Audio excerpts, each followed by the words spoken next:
Hi, this is Dale O'Shills, pastor of Church of the Redeemer. Thanks so much for joining me for our devotional time today. And I want to continue to talk to you about your thought process. The Bible says that your thinking is extremely important. In fact, Proverbs 4:23 says that we're to be careful how we think because our life is shaped by our thoughts. Think about that. Your life is being shaped by your thinking. The Apostle Paul in Romans chapter 12, verse 2 writes these words to us. He says, "Don't copy the behavior and customs of this world, but let God transform you into a new person by changing the way you think. Then you will learn to know God's will for you, which is good and pleasing and perfect." Paul says the way that you change your life is by changing the way that you think. If there's something in your life that needs to change, remember this, it starts with your thought process.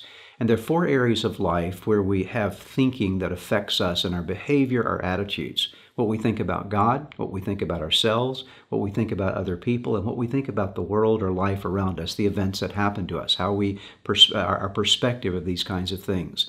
And if you and I have faulty views of God and faulty views of ourselves and faulty views of other people, and we look at the world through skewed lens, it's going to affect the way we live our life. We can't build a solid foundation for a life when our thinking is faulty. So I want to remind you today to grab hold of your mind, to begin to understand what it means to have a renewed mind, to let God begin to change your thinking so that your behavior, your attitudes can change, and as your thinking changes, your life will change for the better.